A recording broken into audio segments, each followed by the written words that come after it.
I am Madison Timmons. I'm Chris Soucy. And we're paranormal specialists who live in the most haunted city on earth, Savannah, Georgia. Every day is Halloween in our line of work, so join us as we spin true tales of haunts, murders, and disturbing Savannah history.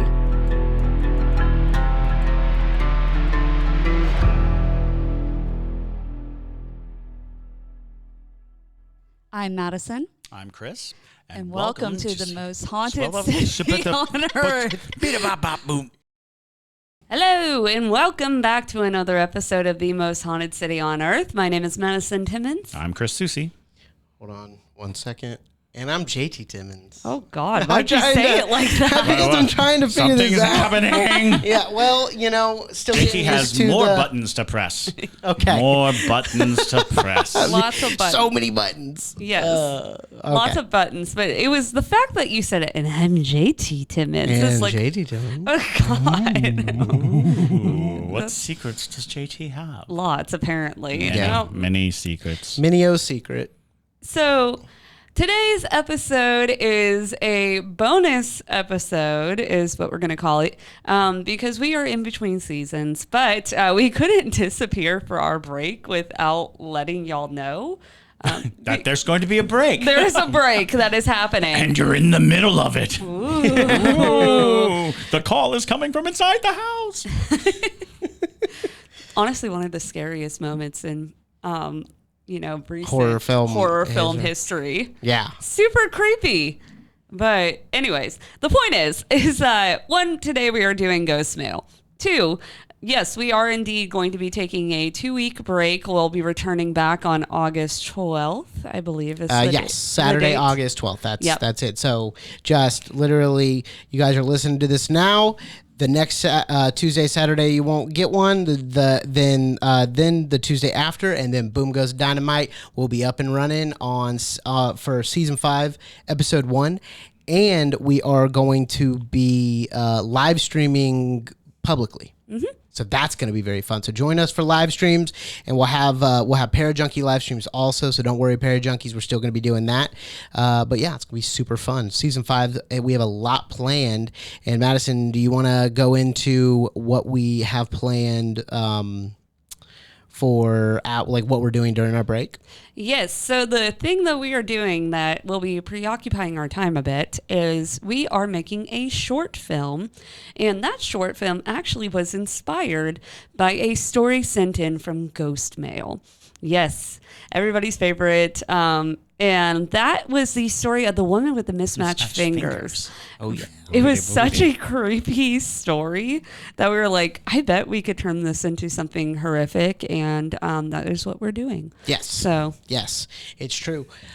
We are going to be making short films out of Ghostmail stories. And this is our kind of like our trial short. So it's going to be like super fun. And the woman with mismatched fingers is so unbelievably scary, and honestly it needs to be a film. It needs to be shown.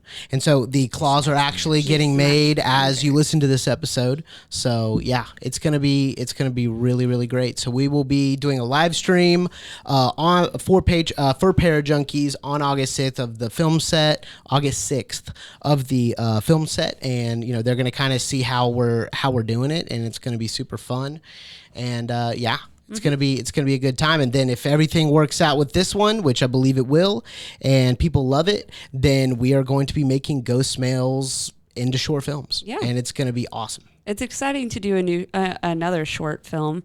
We haven't done a short film in a long time. We've done the feature, but which, by the way, if you haven't watched it, you need to watch that. It's on Tubi, and some other things. It's called The Final Hours of a Suffering Artist. So if you've ever wanted to watch our filmmaking work, that is where you can find that. But we haven't done a short film since before 2020. Yeah. So, I know. So I'm excited to get into short films because we have listeners now. We have people that will actually consume the content we make. Watch the short films. It's true. So before we get into the ghost mail, though, I do want to thank some new Parajunkies. So we want to thank Trisha Cullen Amanda French, Ashley Meyerskaw, Kalana Crab, Lexi, Alexis Heiss, Stephanie Lynn, Alyssa Hill, Naomi Beckerink, and Jamie Campbell. So thank you guys so much for becoming Parajunkies. As always, if you want to become a Parajunkie, it's definitely a fun place to be because they get all this exclusive content. They get lovely live streams. Yes, we post multiple times a week. Mm-hmm. It's really a good time. Yes, and a very nice group of people, too, if you want to get to know some other Parajunkies. So hop on over to Patreon while you're here on the break. And you can support us. Yes, and you can support us. Because the Parajunkie money is actually funding, Crafty for the movie. The claws are being made, or the hands, the mismatched finger hands are being made in Atlanta. And so, it's just, it helps us out big time, to reinvest and keep creating. But anyway, let's go ahead and jump into some ghost mail. Go ahead, Chris. You've got ghost mail. There we go. I felt in my head just like this reverberating, what? Was I supposed to pull out the ghost mail? There was a moment of that. All right. So let's start out with this one. I like the subject. Coincidence? I think not. Whoa. Is that the title? It is. Oh boy. And at the bottom, it doesn't reveal anything, but they included this meme of I think not. For those of you who have seen The Incredibles, you know what it is. Our listeners are so funny. No tech. But it tickled me when I saw that, so I had to start with it. Anyway, so this is from Laramie Dobbins. Hopefully I pronounced your name correctly. Laramie, Laramie is what I would assume. But anyways, hello all, my name is Laramie. Growing up, I thought all ghost stories had to be scary, but since listening to this podcast, I've come to realize that normally ghost experiences come off as weird coincidences. JT, you will most likely find these boring, but I had to share with you all. JT, you're so mean. You're honestly, that I respect that big time. I respect that big time. He's saying no demons. Yeah, I know. No demons. No demons. No demons. No old person standing in the corner smiling. Nothing peeking at you through a window. Maybe this is why people are scared to send us ghost mails. It's you. No. It's being mocked. Don't. Send us your ghost mails. We appreciate them. Anyway, sorry, this is kind of long. I have to give a bit of a tragic backstory. About 2 years ago, my family went through a rough patch. My cousin committed suicide in November. Sorry to hear that. That's always I can understand why you would say that's a rough patch. That's some of the roughest of patches. So, and a month later, our uncle did the same thing. Goodness gracious. To follow a trend on this podcast, it was #depressing. But we are all okay now. It's just something that will always haunt me in its own way. I also want to add that I think I am sensitive to spirits. I've never actually seen anything, but ever since I was a small child, I knew when I was alone and when I wasn't. Even so far as to I would only play in a room if I was in a spot where I could see the entire room, and my back had to be to a wall. Maybe that was just a really early case of paranoia, LOL. To begin with the actual stories, I went to my mom one day and I told her that I don't think my cousin is here anymore, but I still feel like my uncle, her brother, is still there. To my surprise, she agreed. She said that when they were going through his house, she was supposed to look for his passport and a drawer opened up right in front of her. From here, I'll list the small stories in bullet points because yes, I am laying it all out for you. So, first bullet point. Mom was in his truck, which she inherited after he passed, listening to music. She was thinking about how she needed to call his wife. He was going through a divorce, but she really didn't want to. The song she was listening to stopped and suddenly changed to one that always makes her think of her brother. Next bullet point. My mom's sister went to his house just to check and make sure everything was fine and the back porch light was on. She turned it off. She went to make a U-turn to leave, and when she came back by his front porch, the light was on. The next one is the same sister found a stack of change by his back door. When she went to his front door, there was more change, and it was from 2022, made after he had passed. Whoa. Now, I don't think this is paranormal, but Madison or Chris, I would love to hear your opinion on what you think that is. Next is my mom got some of his shirts and brought them home. Well, let's discuss that one real quick. Okay, Yeah, yeah. just so, because there's multiple. Coins are, in many, many instances around the world, coins are usually linked in lots of different supernatural customs, beliefs, ways of communication. You'll see coins oftentimes used even at gravesides to show respect.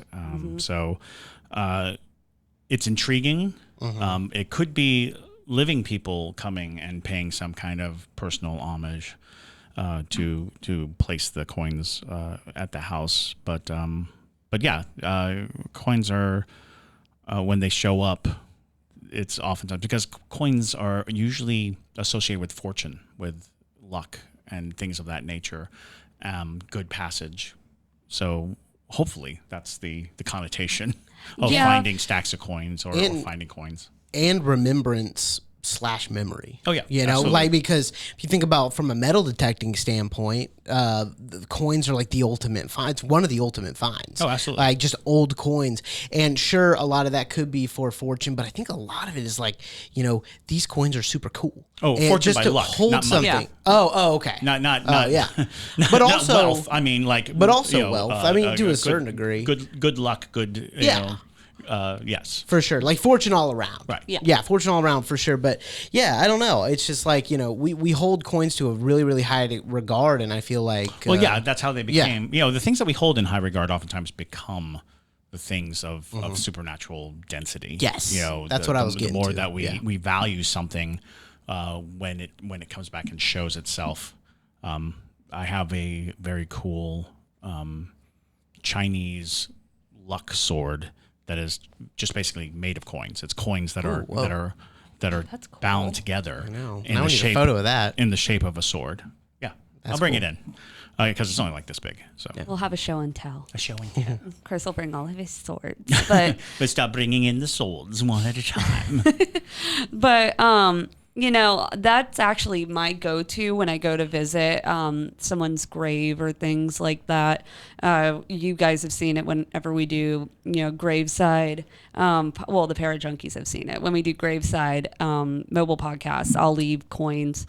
Also because it's something that people usually have on them. It's an easy way to pay respect.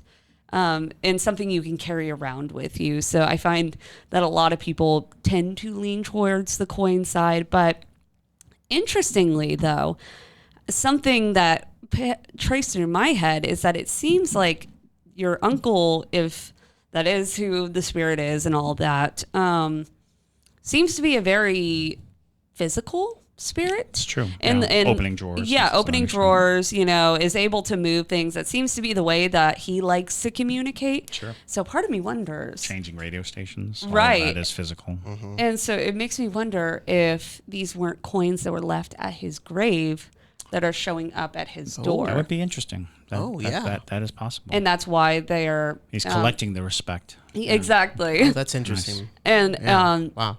and that's why some of the coins are from 2022 after he had passed, because if somebody had come back, you know, a year after he had passed and left some coins on his grave, it would make sense. But, you know, just my theory. That's a good theory. Yeah. That's a good theory. But onwards and upwards, it's so my mom got some of his shirts and brought them home. I had a conversation with her about how nothing weird had happened in a while, and we felt like he was gone. That afternoon, we found a ring in the middle of the floor, and all we can figure is that it was his wedding ring and it was in the shirts. Just to clarify, we never have people over, so it wasn't like it could have been from a guest. That's an interesting one, too. Yeah. Because I wonder if somebody left his wedding ring at the graveside as well, almost like he's leaving these little tokens. Hitting these tokens. Or at the very least, he's signifying that he's still there. Exactly. just because you were doubting, maybe. They're Yeah, like, right. oh, like, nope, still here. There's my ring to prove it. But anyways, so Mom picked up a Walmart order for us, and when she came home, I was taking in the orders and was just going to leave the kitty litter in the truck and get it later. I tried 3 times and couldn't get the door closed, so I joked that he didn't want me to leave it there. Then I noticed one item was missing from the order. Mom gave me the number for Walmart, and it was his old cell phone number. What are the odds? Very, Very weird. Whoa. Coincidence? I think not. I was about to say that does not seem like a coincidence. That's insane. That's really weird. That's very weird. I can't tell you how weird it felt to type in that number and his name popped up like I was calling him. Yeah. Bizarre. That is super bizarre. For the last short story, Mom told me to go get a bag of kindling out of the bed of her/his truck, and I went and got it. Not long after, I took out our dogs, and they shot around the house. The headlights, taillights, and lights for the radio and meters were all on in his truck.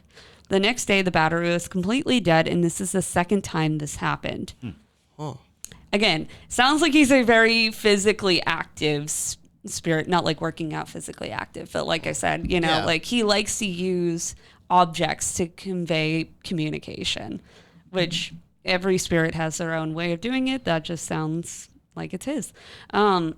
Now, none of these come off as outright spooky. I disagree. Personally, I think it's creepy when you're placing all of them in bullet point form. But anyways, I will say, though, when I turned that corner and the headlights were staring me down, I was a tad shaken.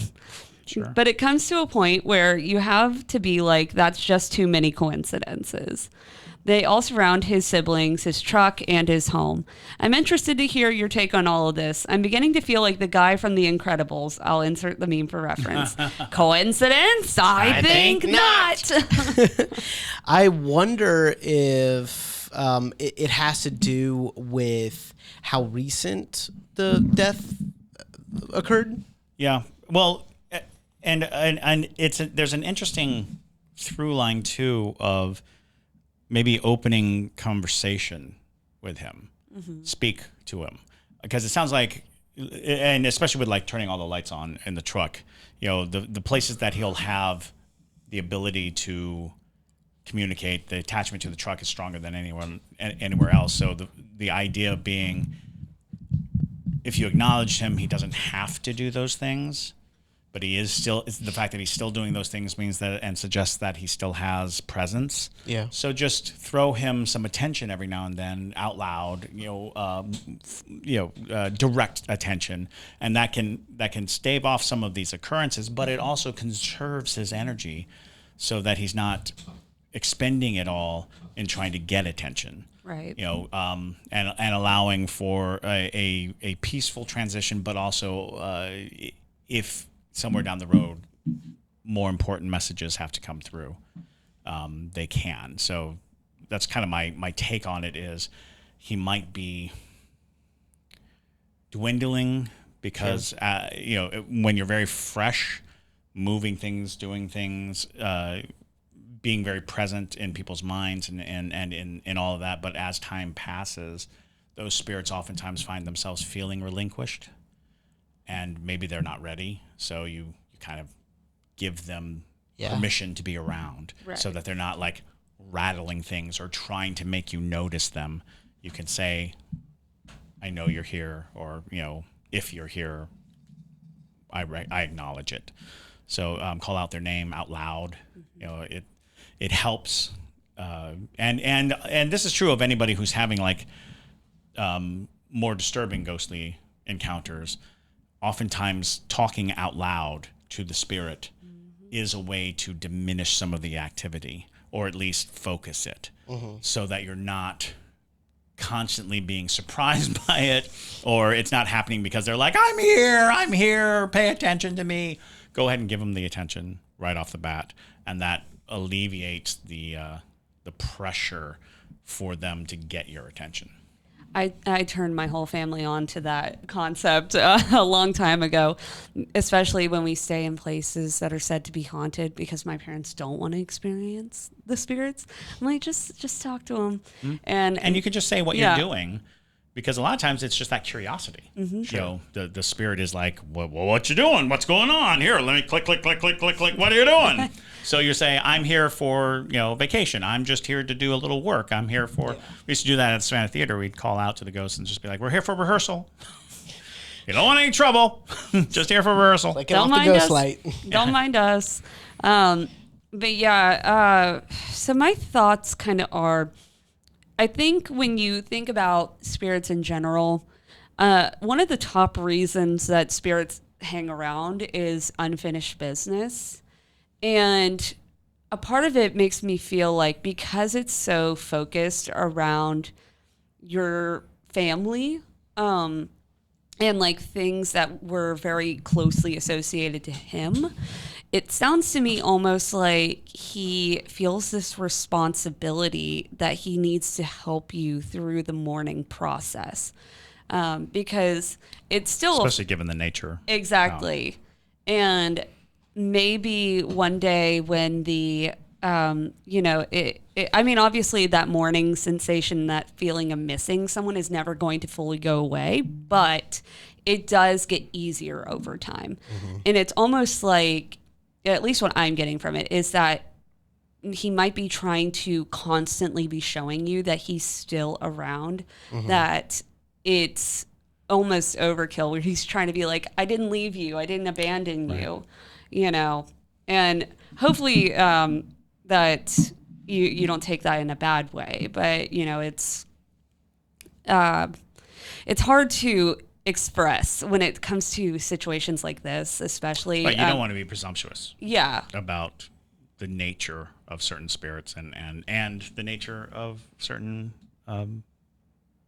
histories. So it's a tricky thing. But to suggest that it is a question of a family member wanting to engage and still remain a part of the family dynamic through this type of activity, that makes perfect sense. Yep. Right. So to finish off this one, thanks to you all for taking off the scary edge a bit when it comes to the spook TM. I've been scared for so long when it comes to this stuff, but I've had a better understanding after listening to your podcast. Lots of love, Laramie. Thanks, Laramie. P.S. Chris, I had to share this just so that you don't feel so alone. Oh, God. Okay. When I was a kid, my dad told my younger brother and I that if we slept too late, the gorillas in the attic would come down and get us. Oh, God. If him doing the army trumpet sounds at the crack of dawn or singing the theme song of Mr. Rogers' Neighborhood didn't wake us up, the thought of a silverback gorilla coming down from the attic to drag you out of bed sure did the trick. Yeah. Oh my God. Yeah, absolutely. That sounds bananas. Oh God. Oh no. You can be exiled now. You can leave. There's the door. It's over there. I've been exiled. Yep. Even on the bonus episode? Yes, on the bonus episode. Especially the bonus episode. How dare you? Well, thank you, Laramie. That was great. That was awesome. I like your sense of humor as well. Yes. That's Yeah. very memey. I love a good memey humor. Mm-hmm. But anyways, so our next one comes from Ashley. Hello, everyone. My name is Ashley Meyerskaw. I have to start by saying that I love the podcast and I am a brand new Parajunkie myself. I thought I recognized your name. Well, welcome to the Parajunkie fam, Ashley. Yes. Welcome. So I recently came across your podcast while spontaneously searching for something just like this on Spotify, and I must say that I am hooked. In the past few weeks, I have... Parajunkie, if you will. Aha. Now, in the past few weeks, I have started from the beginning and been working my way through the seasons, and I truly have loved all of the amazing content and stories from everyone. I have always had an interest in the paranormal, and out of all the places I have traveled, I have always had a love for Savannah and all of its history. I currently live in Sonoya, California, or not California, my brain is not functioning, Georgia. Sonoya, Georgia. Okay. excuse my absolute like misreading of things every once in a while, a somewhat historic town, and have only visited Savannah a handful of times my entire life, but it is absolutely my favorite city of them all. I have always been such a history nerd. I feel you. But there is such a charm to the beautiful squares, historic buildings, and Spanish moss-covered trees.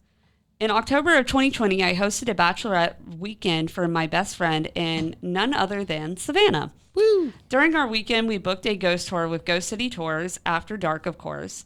After our tour ended, our group of 4 was still longing for more, so we made our way back to Colonial Park Cemetery. We walked around for about 20 minutes, all taking photos/videos, and once we headed back to our hotel, we all sat and evaluated our evidence. Out of our entire group, I was the only one who had captured anything, so we think, on camera/video. I've attached photos here. Ooh, I love a photo. Yes. I'm very interested to hear your thoughts on these photos. Please note that some of these are screenshots off an iPhone from a video. I did go frame by frame and captured what I believe to be ghost photos. I look forward to hearing your thoughts on these. Many more ghost stories and questions to come now that I have found y'all. All right. So this is like a multitude of things. Yeah. All right. Oh, she circled them. Yes. All right. Ooh. Ooh. Okay. So, that's different, Chris. Look at that top one. So hold on. You bring your phone over, Jay, because I think What's you're able that? to pull it up I'll a little go bit this. more. Oh, okay. Here. Give me 1 second. For some reason, it's not letting me like pull them up properly. I see what she's talking about, though, where it like looks like this little figure of sorts. Yeah. It does. Because there's like 4 of them. Yeah, do you see the, like, it's like a slight body? Mm-hmm. Yeah. Most definitely. That's creepy. It is creepy. Every time it zooms in, it's creepier. Right. All right. Weird, though. And, yeah. Oh, okay. I see what she's talking about. Yeah. Definitely. Ghostly. Maybe I can pull these up on our, Oh, yeah, look at that. Oh, wow. Yeah, that's why I was saying as you get closer, It's interesting. Yeah. They get creepier. I can pull this up on Lightroom and do something. Oh. Yeah. Yeah. Oh, hello. This Hello. all looks like. Let me see that very one. oh, yeah. Everyone on the podcast is like, "What is it?" What is Well, okay, let's talk about what it is. I know. I'm trying to formulate my thoughts of what it is first. What we're seeing are potential figures in a photo in Colonial Park Cemetery, and basically they are in the shape of a person. From what I can tell, just looking at the pixelation, there is nothing edited in the photo, and they do look like the shape of human bodies. What do you see, Chris? So this one especially is reminiscent. Which one? So if you look at it, it looks like a person's head that's forward from its shoulders. Uh-huh. So you can see like the shoulder, the neck, Yeah. the head. Oh, yeah. You know, Yeah. See that? Creepy. a very lumbering, Almost kind of like a beard, too. and then looking, Yeah. almost looking over its shoulder, kind of directly at That's crazy. the camera. Also, when you look at that whole picture, there's a shadow that's running. Where? So there's this shadow right here, right? Uh-huh. Which I was like, oh well, there's a light behind, and I was like, think no, that's a there bar. That's a bar. is it a bar? It's a bar. Yeah, that's the gate. Also, were The they... shadow's the gate, I think. Question. How? How did y'all get into That? Colonial Park Cemetery I that think it's late the at gate. night? That's what I think is the gate. Dude, It's a gate bar. Like, Yes. then why do we see through it? Oh, just because of the focus. It's out of focus, and so it shrinks the object. But yeah, no, those look crazy. Yeah, they're crazy. Definitely. they are. Yeah, people catch apparitions in Colonial Park Cemetery Oh, yes. all So the many time. pictures. So many. And I mean, it makes sense because if you think about the cemetery, it is not only a final resting site, which we've talked about cemeteries being actually some of the least haunted locations sometimes, unpopular opinion, I know, but It's true. The dead know how to behave in a cemetery, usually. they do. And the thing is our cemetery is a little bit different though, because of the fact that it's also right next to one of the oldest jails, but it's also bordering the former dueling grounds where people died. There are lots of spirits that might want to be attractive. And the level of vandalism that it had endured over the years, the level of reconfiguration that it's gone under, the fact that there are so many unmarked graves, so many bodies with Mass no names, graves. a mass grave. It's pure calamity. That's a good word for it. They basically moved other cemeteries to consolidate, but they did a bad job of it. So yeah, there's a lot of reason for the Colonial Park Cemetery to be woefully haunted, and we've seen pictures that have of figures and shapes. There's a video that was very viral. The ghost boy? The little child the news made running. that one viral, I think. Yeah. Well, I mean, that was before virality was really a thing. I think. Was on YouTube. It was on YouTube. It still is. And it has been on lots of shows. Real fast, everyone can see what I'm doing here. I put it in Lightroom, and I want y'all to see it real quick. Okie dokie. So, do you see top right? Yes. Can you face the screen a little bit more towards the light? Yeah, There perfect. Thank you. So, if you could see, we have the head here, and then we have these legs, which are the legs are the defining feature, in my opinion. It almost looks like a person, like standing there. So it's quite creepy. it is. That is very intense. Absolutely. Yeah, that's super intense. I'm gonna pull the others up and do something, but yeah, this is wild. Like I can trace the body. Yeah, I see of exactly. It. Yeah, I can trace the body of it, and and this being the head, I'm trying to see anything else that looks like that. It does look like a person. Yeah, it does. That's wild. That's super freaky. So, all right. Well, there you go. Yeah. Super creepy. Yeah. But yeah, it's a very haunted cemetery. And also, how long had they? I know last October they had the cemetery open after hours, after normal hours. But did they do that every year before? Nope.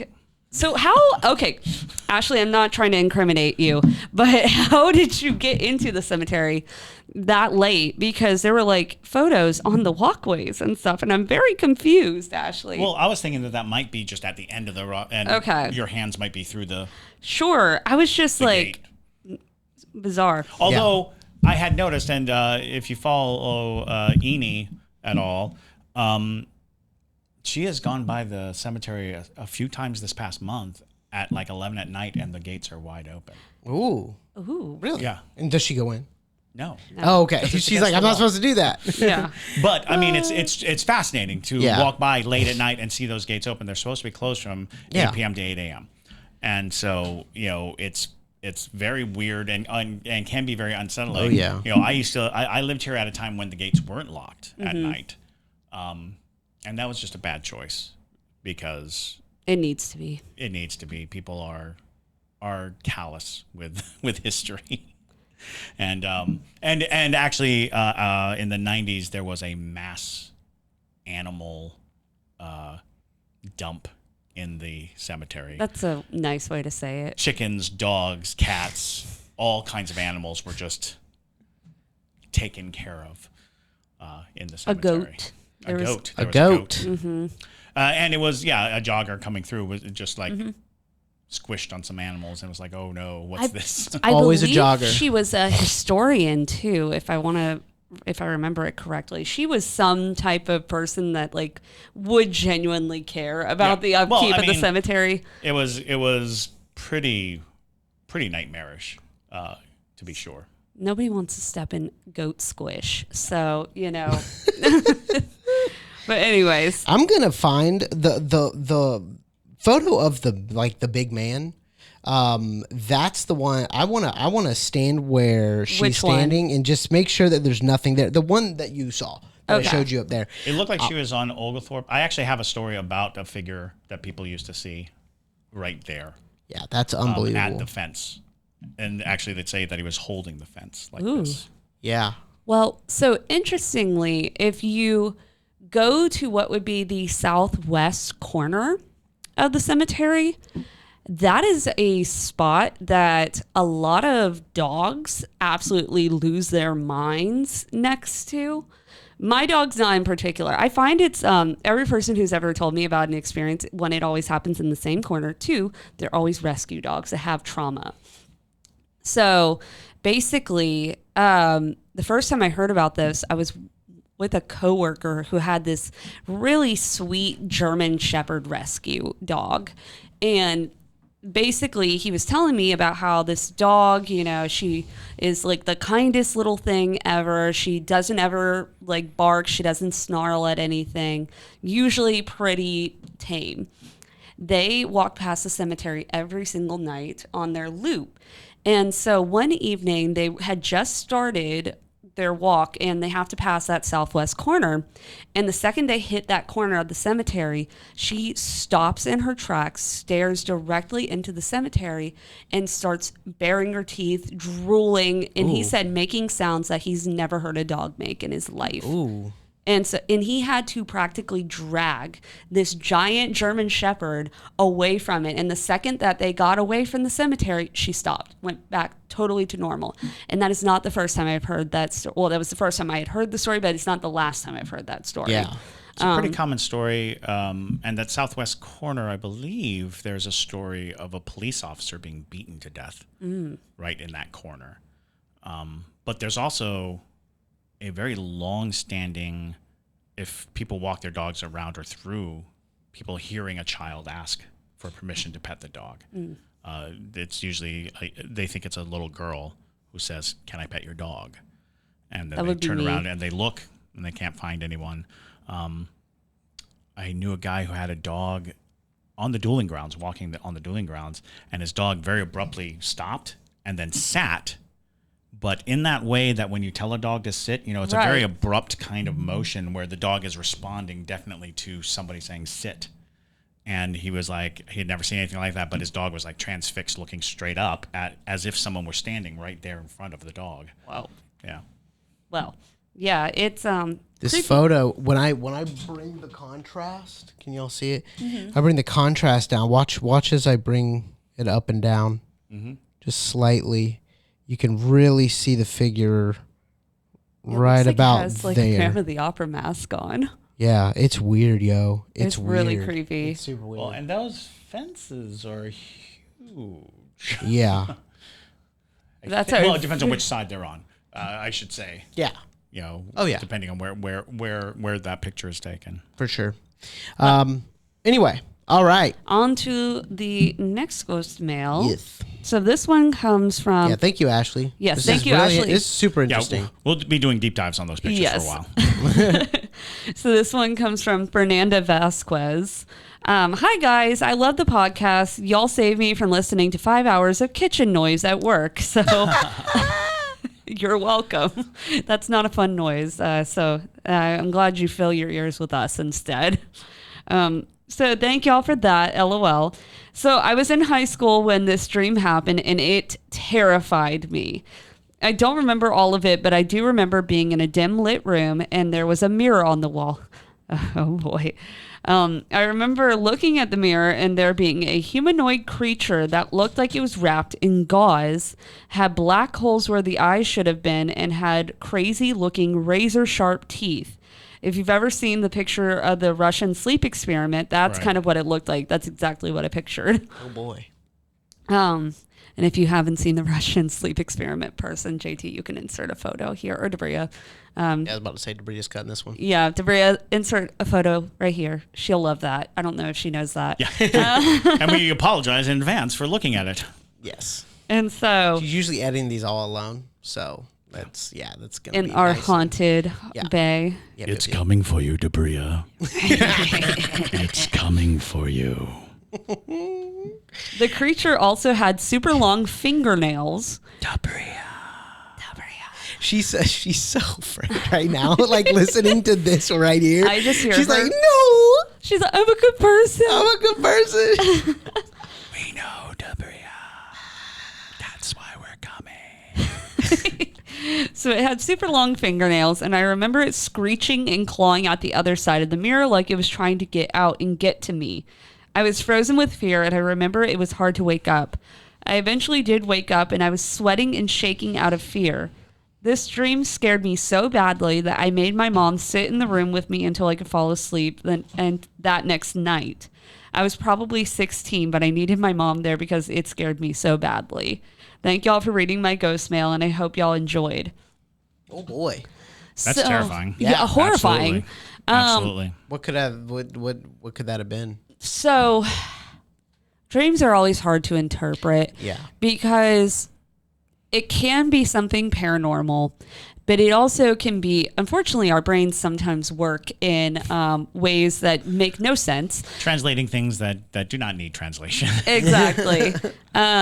And a lot of times bizarre dreams are your brain working through something in your subconscious. Right. So a lot of times there's symbolism between different things. I mean, I don't really know the symbolism of mummy long-fingered razor teeth, but the fact that it was on the other side of a mirror suggests that it has something to do with yourself. Exactly. Your inner self, or some aspect of yourself that you don't like, or that you're afraid of, or that is destructive or detrimental to you. Mm-hmm. However, it's also worth mentioning that just about every culture developed the construct and idea of dream lands, of the idea that there are different realms of the universe, and those realms became what we associated with supernatural beings, where they live,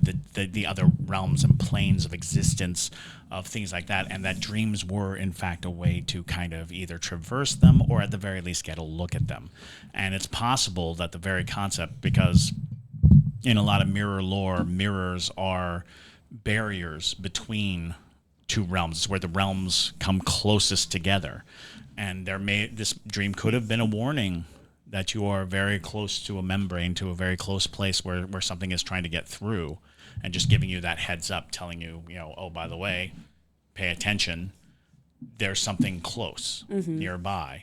And again, dreams, they're bizarre. They're bizarre, and they're full of bizarre, fragments of our consciousness. And I mean, if we want to look at it in a more supernatural sort of way, it could be your spirit guide team letting you know to beware of something. So like, for instance, for my entire life, and I don't know why my spirit team has chosen this particular imagery. Actually, I probably could figure it out, but it's every time a person was going to cause problems in my life, or I had too many situations where I'd given these people too many chances, they would appear in my dreams as vampires. Oh, there you go. And I mean, sucking the life out of you practically. And that is, bar none, where the vampire myth probably comes from is, they're just people who are exhausting. Exactly. And so that's the thing is, and every single time it was, I never understood why they were showing up as vampires until the last situation would happen, or they would do something that was very brutal or whatever it would be. So it could be that, your spirit team is trying to warn you, maybe like, hey, either one, you need to work on this darker side of yourself, which everybody has their what is called the shadow side. And that is something, when you get into witchcraft practices, that you're first supposed to work on, is working through your shadow self. So it could have been your spirit team trying to be like, hey, you've got these certain things that you need to deal with. Let us scare the crap out of you, and maybe it'll get your attention. Maybe. Or it could have been somebody very close to you trying to cause harm or try to get to you or be a bad influence upon you.